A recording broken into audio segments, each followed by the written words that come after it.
Hi friends, Tamil செய்திகளை தெரிஞ்சுக்கொள்ள நம்ம Tamil Spacey சேனலை சப்ஸ்கிரைப் பண்ணுங்க. தற்போது தமிழகத்தில் நடைபெற இருக்கின்ற 40 தொகுதிகளுக்கான நாடாளுமன்ற தேர்தல் மற்றும் 18 சட்டமன்ற தொகுதிகளுக்கான இடைத்தேர்தல் இவை அனைத்திலுமே திமுகவோட வெற்றிக்கு தினகரன் கட்சியினர் உதவுறாங்க அப்படின்ற ஒரு செய்தி வெளிவந்திருக்கு. அதற்கான காரணம் என்ன அப்படின்றத பத்தி பார்ப்போம். தமிழ்நாட்டில் தற்போது அரசியல் சூழ்நிலையை பொறுத்த வரைக்கும் இரண்டு மிகப்பெரிய கட்சிகள் அப்படின்னா அது அதிமுக மற்றும் திமுக. இவங்க இரண்டு பேத்துக்கு வேண்டியதுதான் இந்த அரசியல் காலத்துல ஒரு மிகப்பெரிய போட்டி நிலவுது அப்படின்னே சொல்லலாம். இவங்களுக்கு அடுத்தபடியா தான் டிடிவி தினகரன் அணியோட அம்மா மக்கள் முன்னேற்ற கழகம் இருக்கு.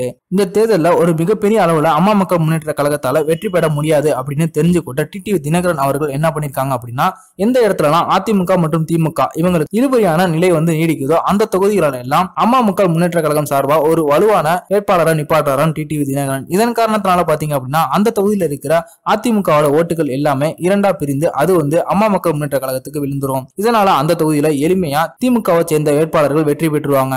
இந்த ஒரு நோக்கத்தோட தான் நாடாளுமன்ற தொகுதியா இருந்தாலும் சரி, 18 தொகுதிகளுக்கான இடைத்தேர்தல் சட்டமன்ற தொகுதியா இருந்தாலும் சரி, எந்த தொகுதியில திமுக மற்றும் அதிமுக இந்த இரண்டு கட்சிகளும் இழுபறி நீடிக்கிற தொகுதியில பாத்தீங்க அப்படின்னா அவங்க அம்மா மக்கள் முன்னேற்ற கழகம் சார்பா ஒரு வலுவான வேட்பாளரை நிப்பாட்டுறாங்களாம். இதன் காரணத்தினால அந்த தொகுதியில இருக்கிற அதிமுகவோட ஓட்டு இரண்டாக பிரிந்து அது அம்மா மக்கள் முன்னேற்ற கழகத்துக்கு சென்று விடுது. இதனால அதிக ஓட்டுகளை பெற்று திமுகவினர் வெற்றி பெற வாய்ப்பு உருவாகி இருக்கு. இது அதிமுகவினரிடையே பெரிய கலக்கத்தை ஏற்படுத்தி இருக்கு. இது பத்தி கருத்து தெரிவிச்சிட்டு வர பல அரசியல் வல்லுநர்கள் என்ன சொல்றாங்க அப்படின்னா, தினகரனோட இந்த செயல் ரொம்பவே புத்திசாலித்தனமானது. ஏன் அப்படின்னா தினகரன் கட்சி ஆரம்பிச்சத நோக்கமே அவங்க எடப்பாடி பழனிசாமி தலைமையில் இருக்கிற அதிமுக அரசை அகற்றி தினகரன் தலைமையில ஆட்சி அமையணும் அப்படின்றதுதான். அதற்காக தான் அவர் இந்த நாடாளுமன்ற தேர்தல் மற்றும் இடைத்தேர்தல்ல திமுகவை ஜெயிக்க வைக்கிறதுக்கான நிறைய வழிமுறைகளை பண்றாரு. இந்த தேர்தலில் அதிமுக மற்றும் குறைந்த தொகுதிகளை கைப்பற்றினாங்க அப்படின்னா அது அவங்களோட ஆட்சி கலையறதுக்கு ஒரு மிகப்பெரிய வழிவகையை ஏற்படுத்தும். அதனாலதான் டிடிவி தினகரன் அவர்கள் இந்த மாதிரியான ஒரு செயலை செஞ்சு வந்துட்டு இருக்காரு.